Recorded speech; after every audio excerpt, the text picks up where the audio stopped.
Seja muito bem-vindo em nossa aula de Direito Penal. Vamos abordar hoje o assunto princípios. É importante, Florencio? Tudo é importante, né? Igual na delegacia, eu vou entregar uma demanda lá pro agente, tem outros delegados também. Tudo é urgente, né? Tudo é importante, todos são importantes. Aí tem um importante, muito importante e um super importante. Essa aqui, em critério de importância, eu diria que é o super importante. Vamos lá. Galera, eu quero que você, né, como sempre, né, aquele padrão, se anote no seu caderno o tema da aula, princípios. E se você não seguiu ainda, corre lá, tem dica, tem material gratuito, que é o meu Instagram. Então, uma aula, como havia dito, muito importante, o grau de importância acima dos demais, que é o assunto princípios. E para a gente começar, antes de falar sobre os princípios, vamos abordar o conceito. Olha aí.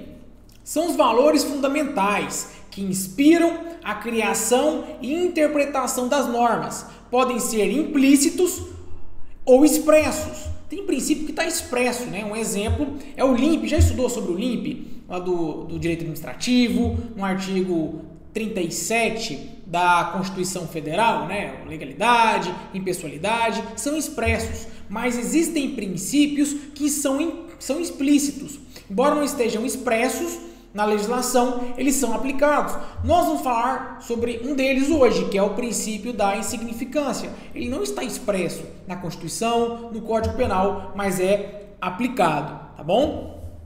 Eu sempre gosto, né, de fazer é como se fosse um sumário. Vamos verificar o que iremos estudar na aula para você tomar nota e depois disso vamos entrar em cada princípio.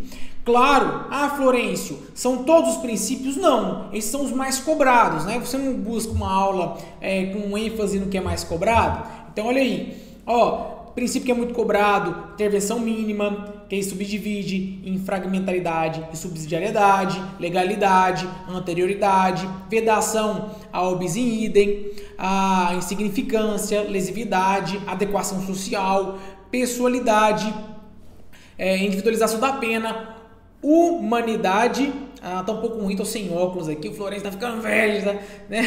Responsabilidade penal, subjetiva e proporcionalidade. Então, listei os principais princípios que nós iremos abordar em nossa aula. Mas você está bem? Eu espero que sim, né? Eu estou muito empolgado com esse projeto de gravação de aulas e eu espero que você esteja, né, levando a sério. Lembre-se que são aulas do básico ao avançado. Se você acompanhar a aula até o final, você vai se deparar com informações que você ainda não tinha estudado em nenhum outro lugar, porque minha ideia é preparar você para o básico, o avançado, né, para as provas mais difíceis. Então, assim, anota tudo, vai discutir com outros colegas, você vai observar que muitos colegas não sabem, outros candidatos, e você vai tomar conhecimento dessa aula.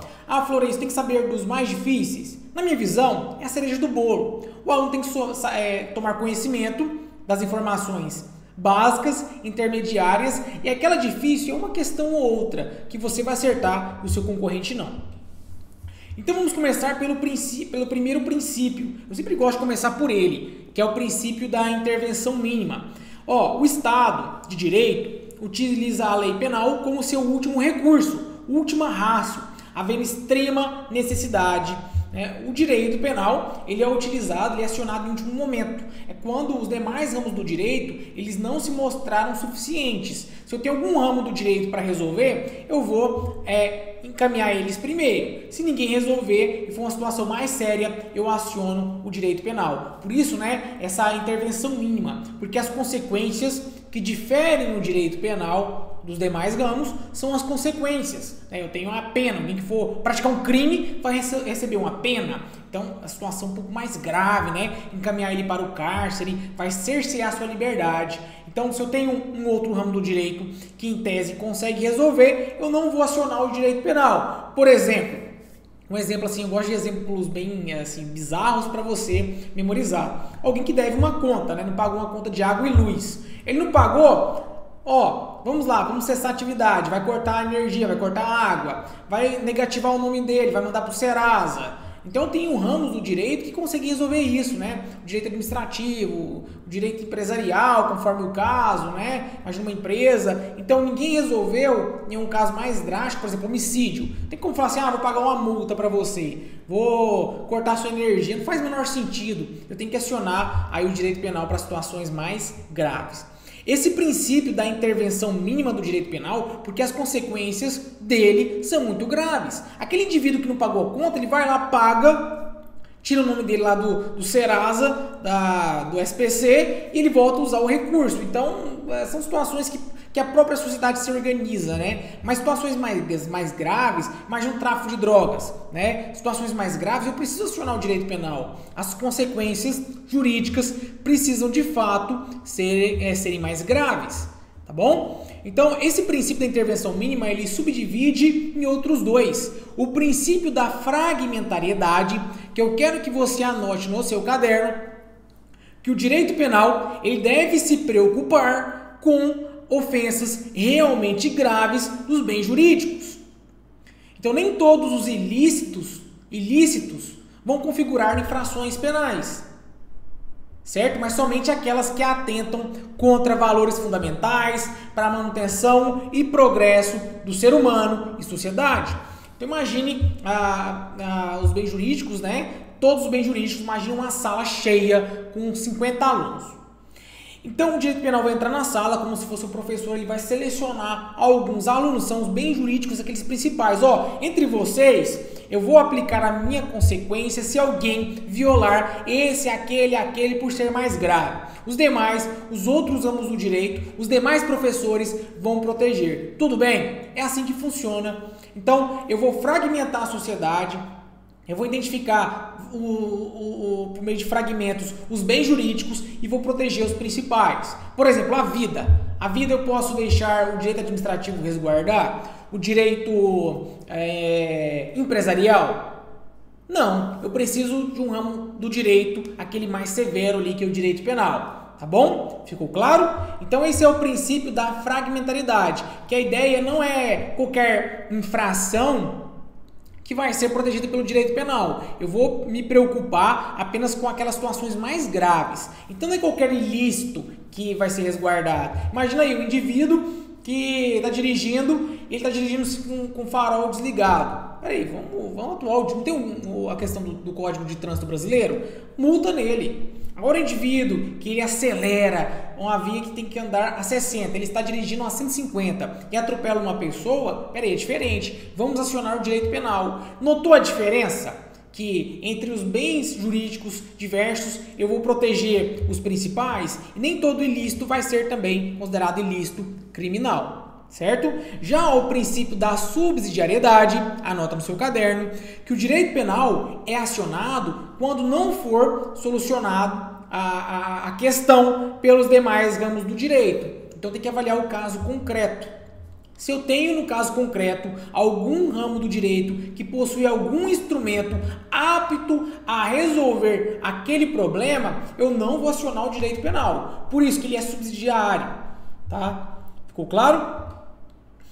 Agora vamos aprofundar um pouco mais.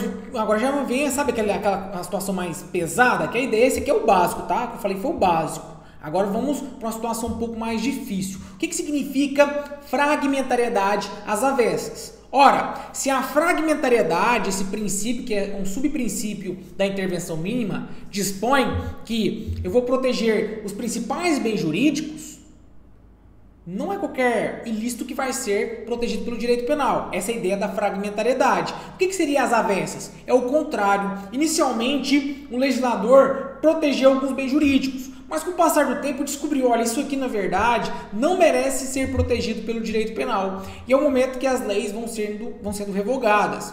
Um exemplo foi a questão do adultério. Ele, até 2005, ele era considerado crime, né, no Código Penal, e foi revogado em 2005. Então, mesmo que existia ali, foi perdendo a sua aplicabilidade. Peraí, essas coisas estão... Vamos deixar, às vezes, o direito civil resolver isso, aí depois a pessoa está satisfeita, que separe, não tem o direito de família, mas não vamos aplicar a última ratio, que é o direito penal, porque ele é intervenção mínima. É o que significa a fragmentariedade às avessas, tá? Então eu quero que você anote no seu caderno nesse sentido, que algumas situações, embora tipificadas, foram gradativamente sendo descriminalizadas, tendo vista a sua repercussão, se restringir ao campo da moralidade, né, sem afrontar um bem jurídico relevante.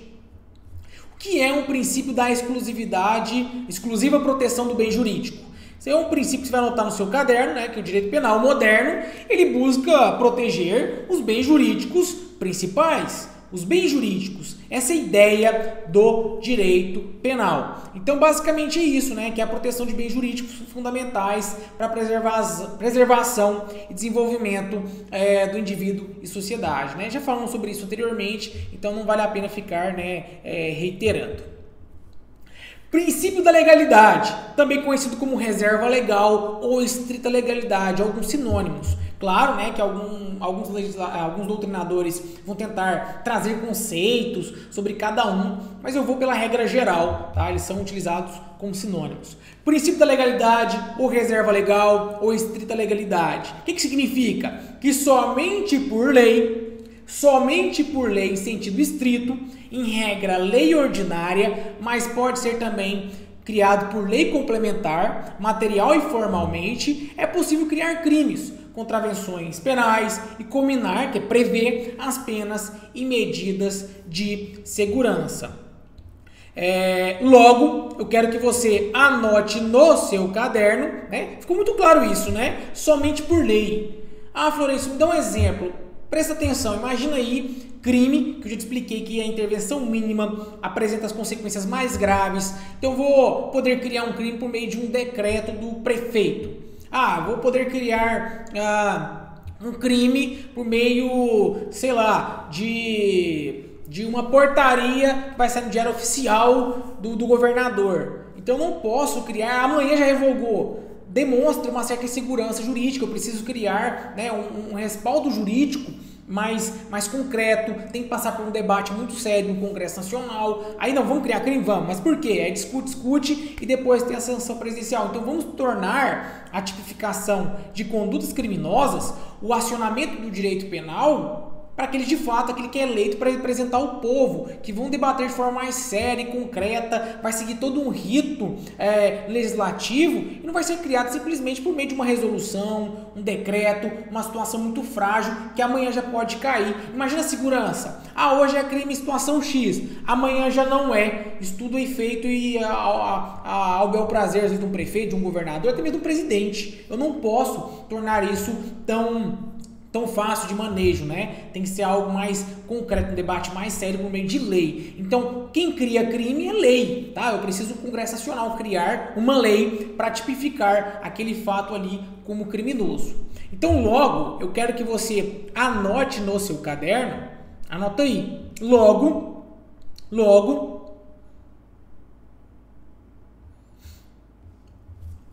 atos normativos infralegais, tais como portaria e resoluções, não podem ser criados para tipificar condutas criminosas, mas podem complementar tipos penais já existentes, entre parênteses, uma lei penal em branco, a norma penal em branco. Logo, eu não posso criar, vai escrevendo, tá? Que você acha importante. Eu não posso criar crime por meio de resolução. Eu não posso criar crime por meio de um decreto. Eu posso criar crime por meio de lei, tá? Essa lei precisa seguir rigorosamente o processo legislativo. Então, tem que respeitar tanto a formalidade como a matéria também. Imagina a forma, seguir o trâmite do processo legislativo, a matéria. Vou criar um crime aqui, imagina uma situação, aquele que coça a cabeça numa aula. Será que a matéria, o bem jurídico, é importante? É o mais importante? Então, caso contrário, pode ser declarado inconstitucional. Então, preciso preencher todos esses requisitos para criar crimes, tá? Outro ponto, né? Costume também não cria lei, vai anotando. Costume não cria lei. Eu posso, devido a esse costume aqui, eu vou criar um crime. Então, o costume ele não cria crime. Costume também, não existe um costume abolicionista que vai revogar um tipo penal. Tá bom? Outro ponto, imagina uma situação que não tem legislação para aquele assunto. Por analogia, vamos aplicar. Não existe, mas tem um caso parecido, vamos aplicar. Anota também, não existe analogia em malam parte no direito penal. Eu não posso criar analogia para prejudicar o réu, mas eu posso criar analogia em benefício do réu. Anotou? Essas dicas são importantes. Certo? Podemos avançar? Porque pode cair na sua prova. Eu quero que você anote também que o princípio da legalidade é uma cláusula pétrea. Esse dispositivo que eu apresento para os senhores, ele está previsto no artigo 1º do Código Penal, como também no inciso 39 do artigo 5º da Constituição Federal. Então, a cláusula pétrea, por envolver direitos e garantias fundamentais. Ele não pode ser abolido, o princípio da legalidade. Certo? Não há crime sem lei, não há crime sem lei. Acompanha, até destaquei, é o princípio da legalidade, é o artigo 1º do Código Penal. Não há pena sem prévia cominação legal. Anota aí, puxa uma seta. É uma cláusula pétrea, ela não pode ser abolido da Constituição Federal, nem por meio de uma emenda constitucional. Será que é sério isso? Claro que é. Eu não posso criar crimes aí de forma arbitrária, sem uma consulta dos nossos representantes no Congresso Nacional, uma votação séria, um processo legislativo, Caso contrário, não seria um instrumento para praticar, inclusive, ilegalidades. Anotou? Sem problemas? Isso aqui é importante. Professor, deixa eu anotar aqui. Ela começa a correr e anotar. O princípio da legalidade, aí você está sendo até fumacinha na sua cabeça, O princípio da legalidade não inclui contravenção penal e medida de segurança? Claro que inclui. Florencio, mas eu fiz a leitura, diz crime, não há crime sem lei. Não há pena sem prévia cominação legal. Não fala em contravenção penal e nem medida de segurança. Logo, eu posso interpretar que eu posso criar uma contravenção penal por meio de uma portaria, por meio de um decreto?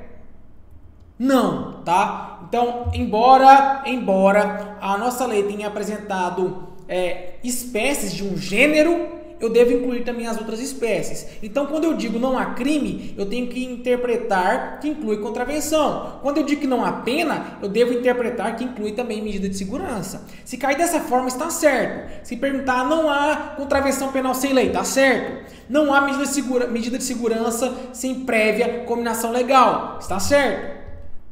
Olha aí, tá? Errado. O crime foi utilizado em sentido genérico. Desse modo, inclui também contravenções. Olha que interessante. Eu trouxe diversas abordagens que podem cair na sua prova. Não há crime sem lei anterior que o defina, não há pena sem prévia cominação legal. Certo? Tá? Lembrando que infração penal é gênero e eu tenho duas espécies. Eu tenho uma espécie chamada crime e outra espécie chamada contravenção penal. Sanção penal é gênero. Eu tenho duas espécies, uma chamada pena e outra medida de segurança. Todas são abarcadas aí pelo princípio da legalidade. Então a primeira assertiva está certa.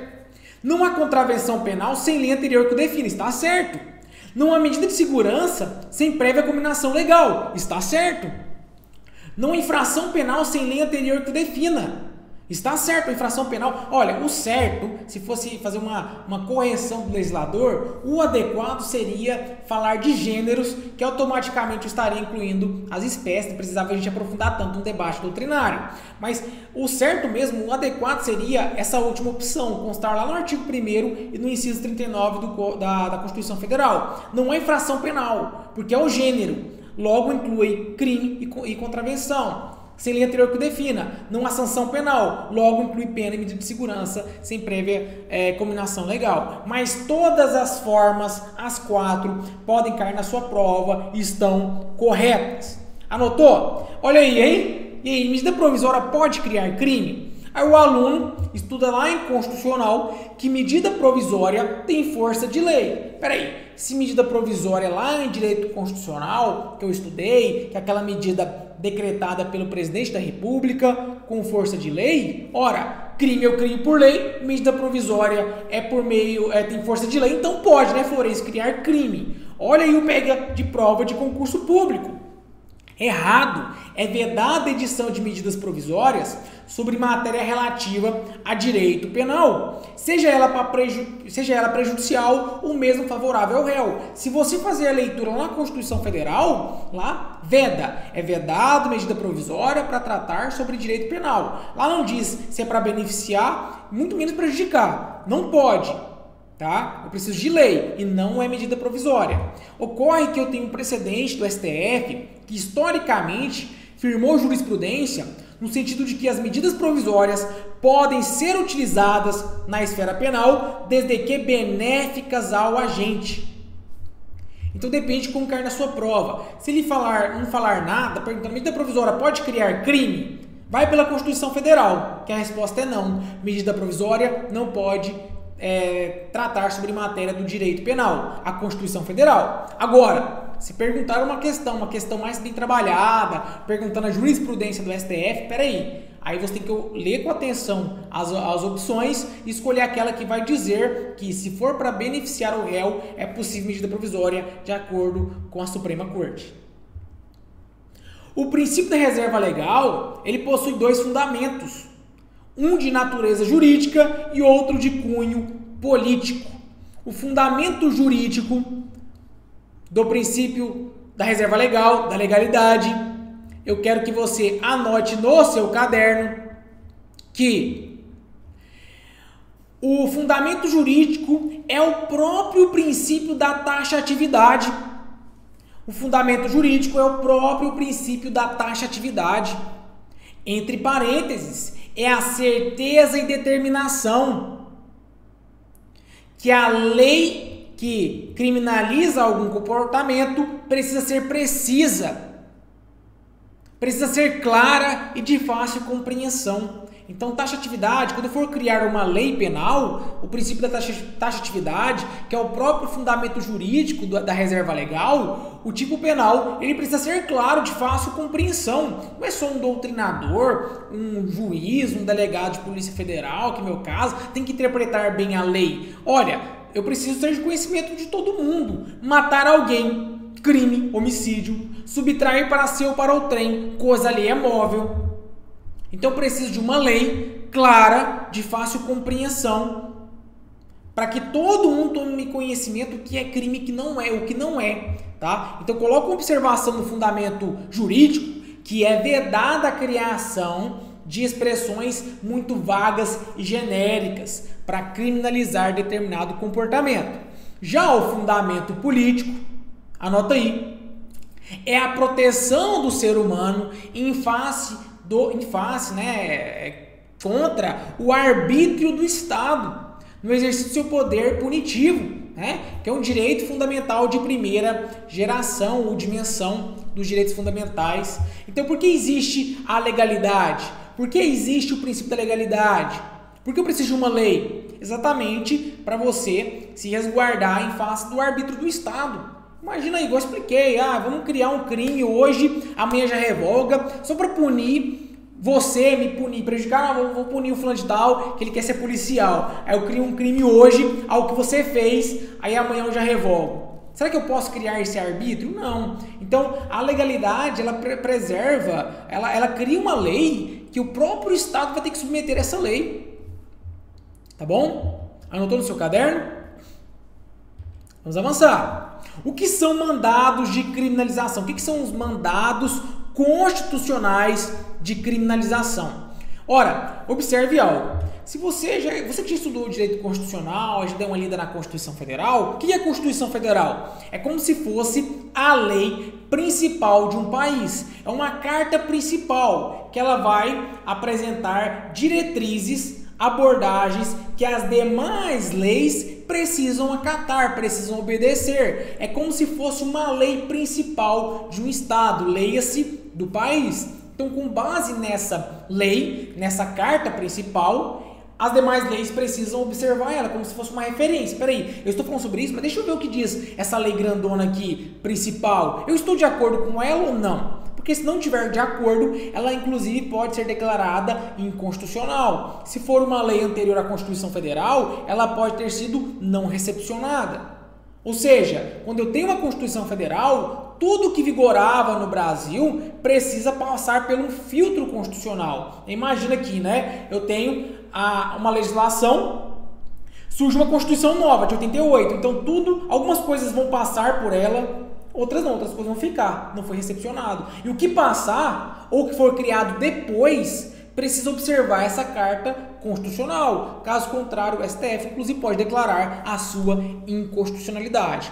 Se você observar bem essa carta constitucional, ela não aborda crimes em espécie, ela não traz descrição de conduta criminosa, ela não traz a pena, detenção, reclusão, 6 meses, 2 anos, 10 anos, ela não fala sobre isso. Porque não é papel da Constituição Federal ficar abordando isso, porque a própria criação de uma Constituição e a sua própria alteração por meio de emenda constitucional é um trabalho muito mais difícil, mais elaborado. Então não é tão fácil alterar uma Constituição como se altera uma lei. Por isso que a Constituição Federal não vai tratar sobre crimes em espécie, porque a dinâmica da sociedade exige, né, mesmo que seja por lei, algo mais fácil de alterar, né? A sociedade muda com muita frequência. Então a Constituição Federal, em tese, deveria, embora seja muito extensa a nossa, ela deve tratar dos principais assuntos, né? Os artigos principais, né? A organização do Estado, os direitos fundamentais e as demais leis que vão abordar as particularidades. Mas veja bem, a Constituição Federal, muito embora não crie crime, ela pode mandar o legislador infraconstitucional a criminalizar algum comportamento. É o chamado mandado constitucional de criminalização. Eu vou escolher alguns comportamentos, vou dizer: ô legislador, eu quero que você crie uma lei para criminalizar a tortura, para você criminalizar o crime hediondo e trazer consequências mais severas, o tráfico de drogas, o racismo. A Constituição Federal não vai dizer o que é um racismo, o que é um tráfico de drogas, o que é um crime hediondo, e muito menos vai dizer qual que é o quantum da pena. Em alguns casos ela fala: eu quero de reclusão. Eu estou mandando você criar um crime, você legislar, e vou traçar algumas regras já desse assunto que eu quero que você aborde.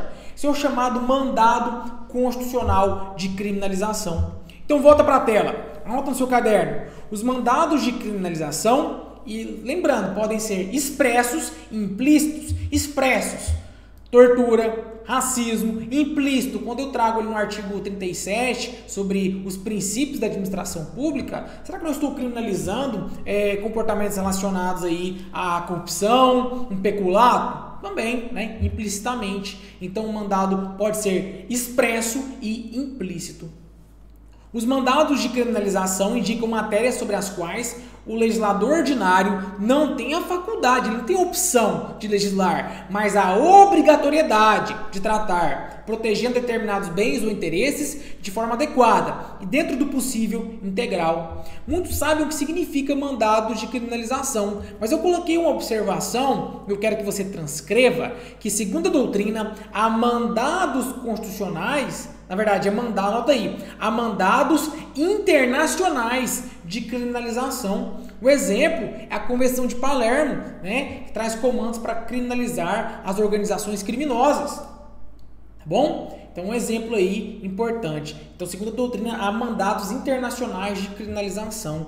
Imagina que o Brasil é signatário de alguma convenção internacional. Foi o caso de Palermo, que para criminalizar as organizações criminosas. Vamos avançar. Princípio da anterioridade, também chamado por alguns de princípio da irretroatividade da lei penal ou retroatividade benéfica. O crime e pena precisam ser definidos em lei anterior ao fato praticado que se pretende punir.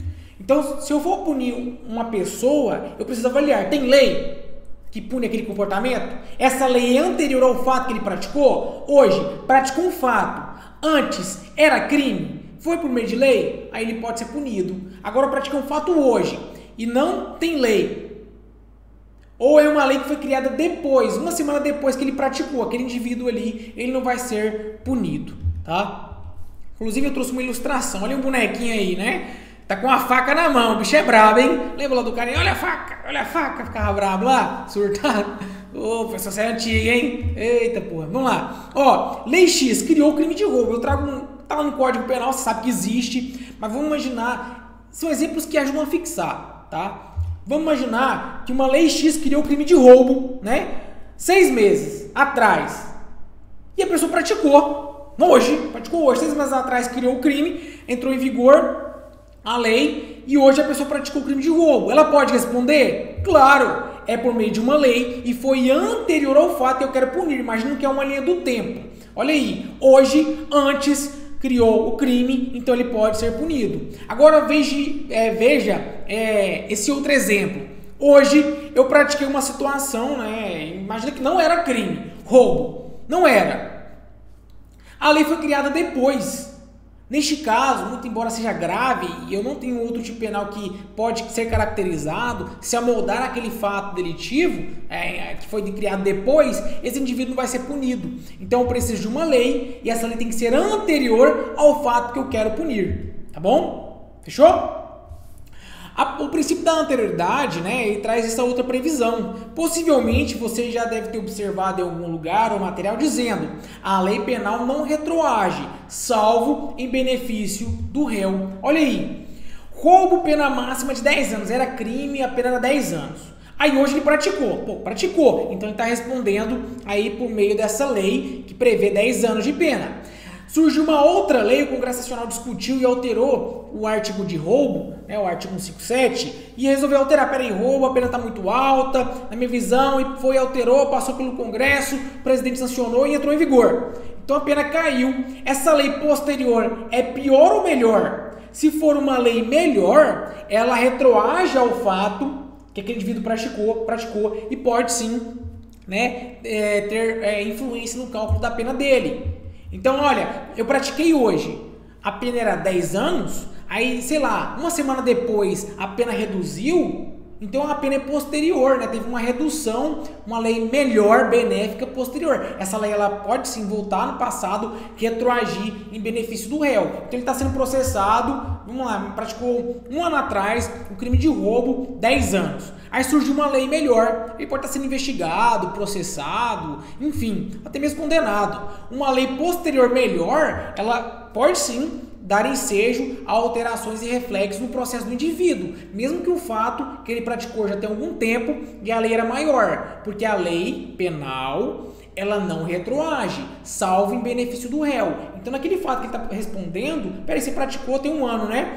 A pena era 10 anos, né? Mas a lei mudou e ficou melhor para você, então vou ter que recalcular a sua pena. Agora, um cenário diverso seria se o indivíduo fosse o contrário. Imagina que era 5 anos, aí ele praticou hoje 5 anos. A lei ficou pior, 10 anos. Então, aquela lei vai de lá para lá.